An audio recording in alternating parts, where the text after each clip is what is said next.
This is a Rogue Media Network podcast. Women of Interest is your backstage pass to the stories behind the success. Get ready to be inspired and empowered as we highlight the resilience, determination, and passion of women who embody the heart and the spirit of Texas. Okay, Wacoan presents Women of Interest, and we have a special guest today, someone that I've wanted to have on here since the very beginning. Emily and I is not here today. It's just myself and our guest, and I had said that I wanted her as part of our guest. It's Dr. Tyrha Lindsey-Warren. Welcome. I'm glad you're here. Michelle. Glad to be here. Thank you. Thank you. Yes. And I just have to read a little bit of your bio because you are just so impressive. I've had you in the magazine as first talking about your film festival and also Woman of Interest in 2023, a blog about your film festival. This is your 6th year to do your film festival. It just keeps getting bigger and bigger and more people that are coming, more diverse films that are coming. But you're a speaker, you're a teacher at Baylor, nationally on the topics of multicultural marketing and communications. You're on several different boards. You're on different organizations. I've heard you speak, which you didn't even know I was in the audience, but it was at a junior league event where you spoke to lots of different girls that were in their junior year and senior year. You gave the most powerful speech to all of them that day. And Emily is here now. So come on, Emily, come on in. This is exciting. This is Dr. Tyrha. We just started. Come on in. And that day you gave this powerful speech to these girls, and I saw their eyes just light up by your empowerment of women, young ladies, and what you have done for yourself and other women. And I'm just so proud that you are and honored that you are in our community. Oh, thank you. And thank you for what you do. And I'm honored to have you on our show. And so you are with the Faith and Film Festival that you started, and it is now the 6th year. You are honoring 3 different women at the start of the celebration. So can you just tell me a little bit about it? And thank you for being here. Sure, Michelle. Thank you for that wonderful introduction and kind words. Thank you, Emily, as well. Yes, we are in the 6th year of the Waco Family of Faith International Film Festival, and we have the mission of being dedicated to empowering the creative spirit, and celebrating all. One of the aspects of the film festival to kind of bring some Hollywood sizzle to Waco is that we have what we call a Champions Award. And we've been honoring persons in entertainment, music, sports, publishing, TV, film, theater, Broadway, since we started in 2020. Kevin Sorbo, Broadway star Alton Fitzgerald White, Bo Duke from the Dukes of Hazzard. So many people over the years have been awarded this award. Last year, Gina Davis, Academy Award winner Gina Davis, who I have worked with her, Gina Davis Institute on Gender and Media, probably since 2019, and collaborated with them. But again, we're doing it here this year on February 20th at Marie's Wine Bar. And this is just, the season of women. Usually we have a couple national people and one local person between, 3 and 5 people. But I just we call them classes, champions.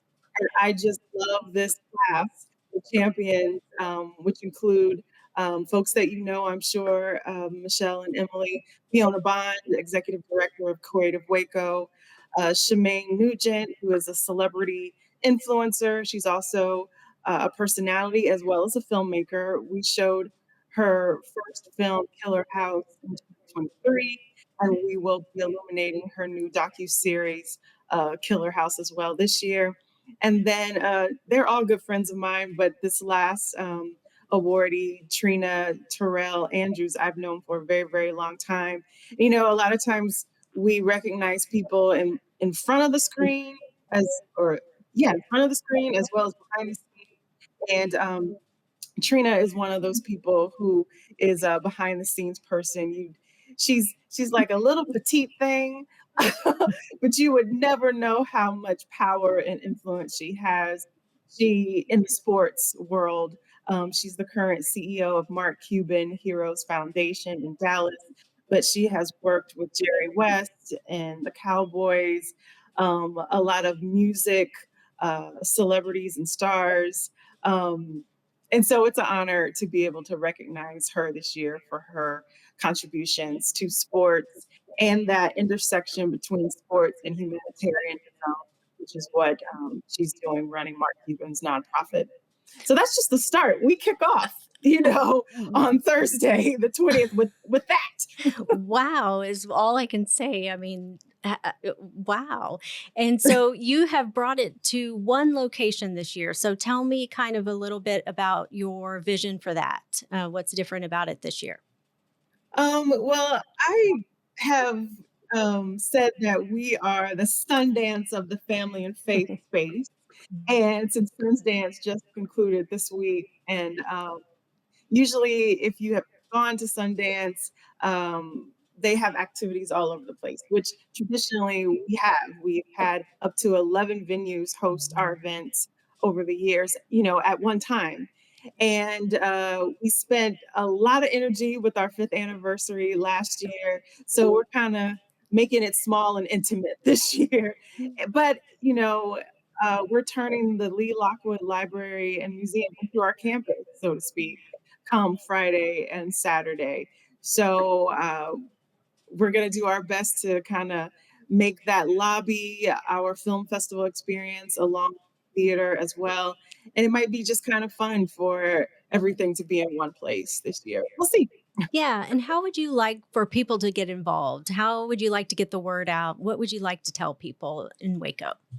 With the film festival, when I started, I've been producing film festivals now for 11, 12 years. Started with Bishop P.D. Jakes in 2012 and have just produced international film festivals all across the country and around the world, actually. The difference with this one that I love is that this is really for the everyday person. It is also a vehicle and what I call my small contribution to Waco to bring the Waco community closer together. Having moved here from New York City in 2017 and have lived all over Chicago, Los Angeles, DC, Philadelphia, I just wasn't used to people not coming together more for entertainment. Granted, Texans come together for football, but I just wasn't seeing us come together for entertainment. And I was observing at that time our community was quote unquote siloed, even though I hate to use that word, but that was my observation. And so this was my attempt to bring everyone together. Our target audience is ages 8 to 88. So grandmothers can bring their grandchildren. We want to provoke conversation. We want to provoke laughing together, crying together. And we did that in our first year in 2020. And I think we've continued to build upon that. So people shouldn't be afraid of a film festival. A film festival is a celebration. We call it a celebration of our shared humanity. And come and meet your neighbors. Come and meet some new people you may not know about. If you're a budding filmmaker or a creative person, come meet some people who may be able to help you, with your passions.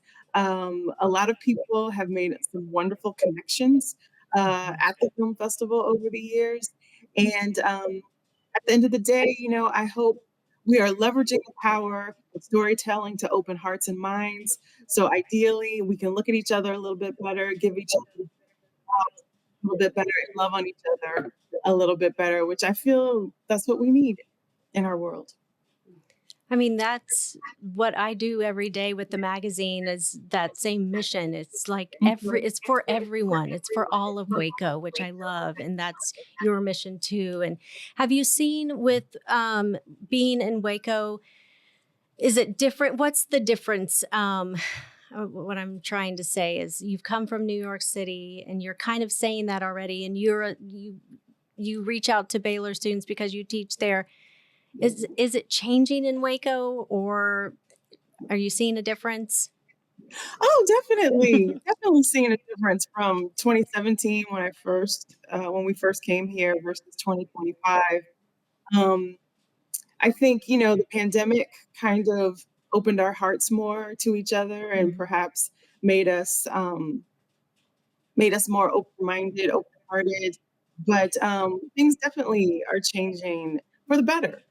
And I just, hope the film festival, my husband's wine bar, Marie's Wine Bar, his restaurant, Marie's Bistro. Hopefully, we're making a difference in And some y'all, small way. so y'all just opened up, speaking of Marie's, you just opened up a second location at the Waco Regional Airport to greet people when they come into Waco. So Yes. that's something new as well that you're And we're venturing out. excited. My husband Sydney is running that, and we're excited about that. It's a gorgeous space. Definitely invite everyone to come and have a meal there. A glass of wine, beer, whatever you like. Come. It's for not only to welcome our passengers and travelers here to Waco, but also for the Waco community as well. The restaurant is public facing, so anyone can come in and out of the airport and partake in the bistro, Marie's Bistro. I don't fly out of Waco a lot, and my husband and I were just on our 25th anniversary trip.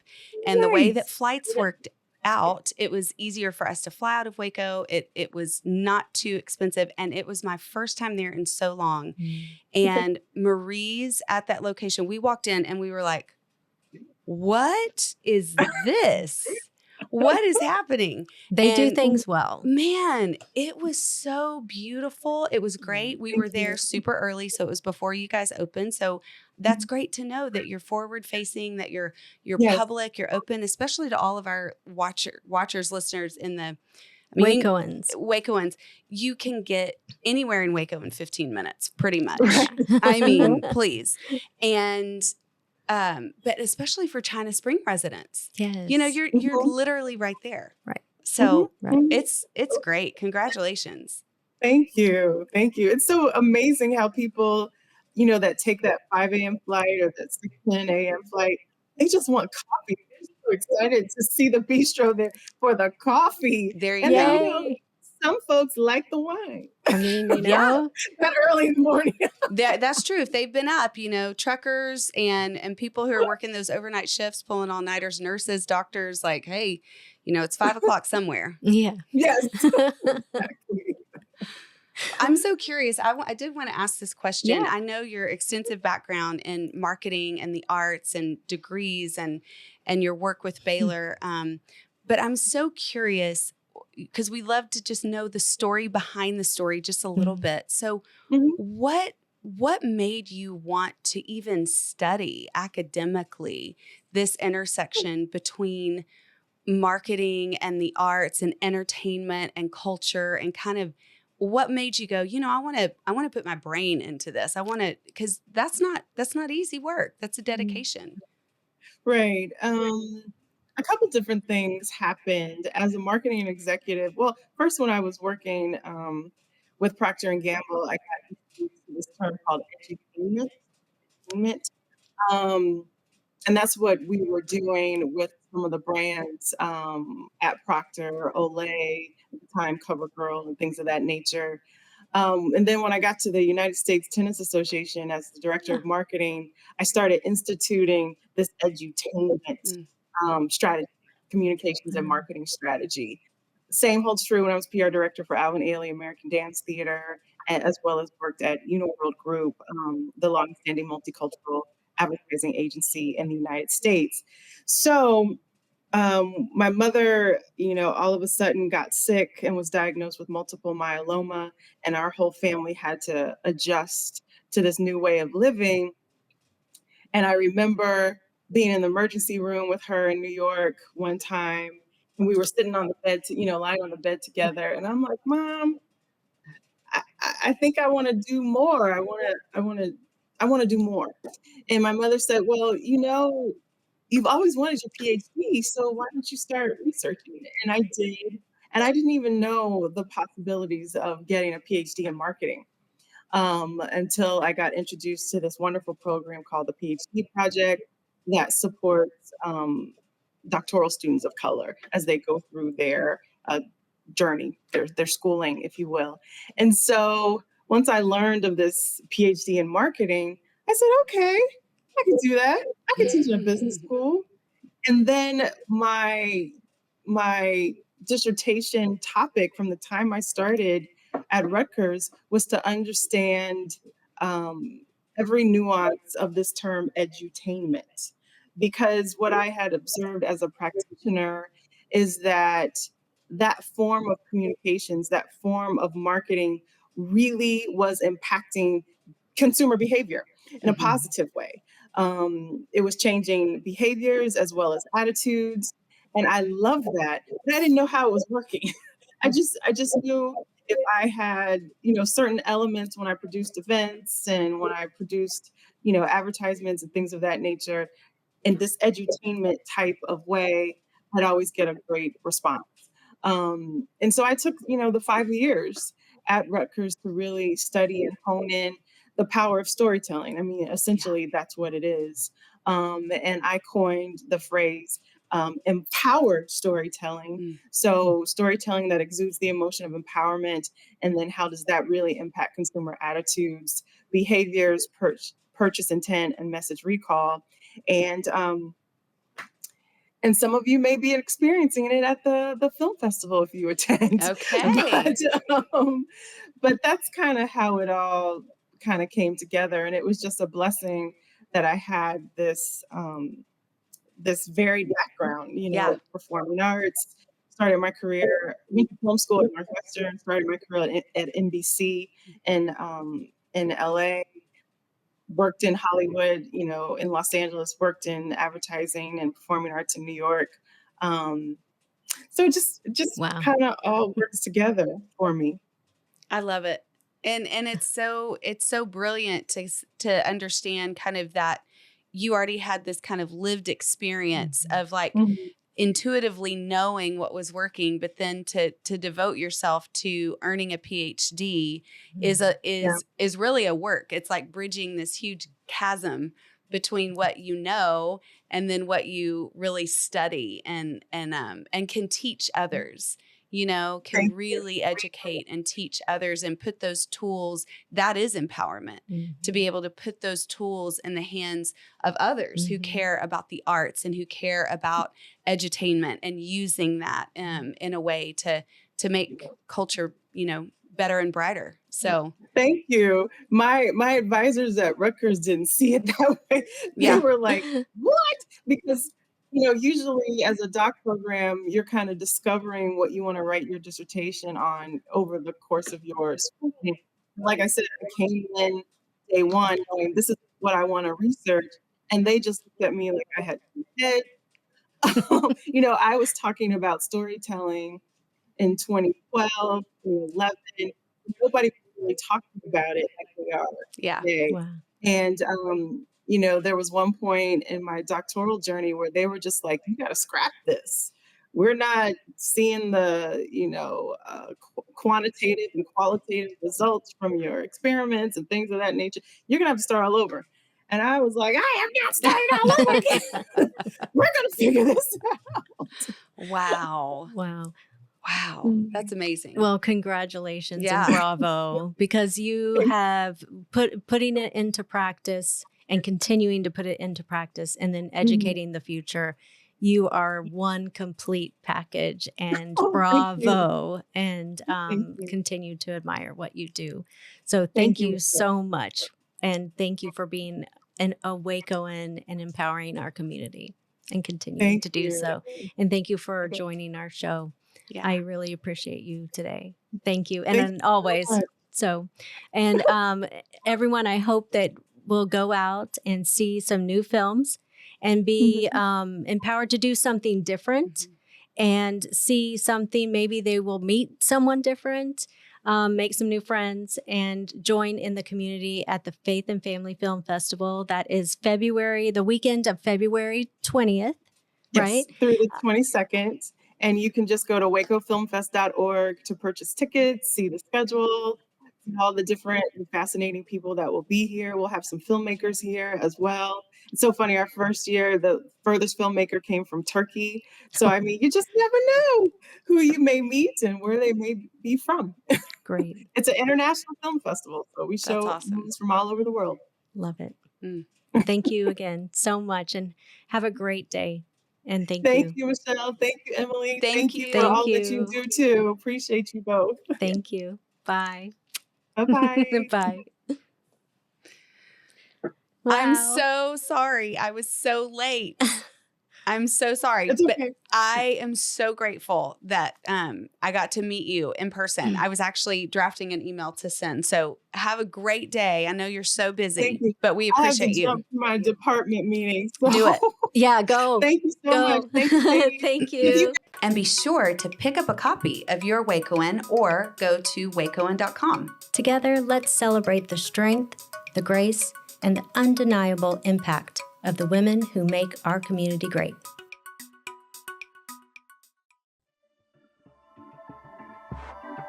This has been a Rogue Media Network production.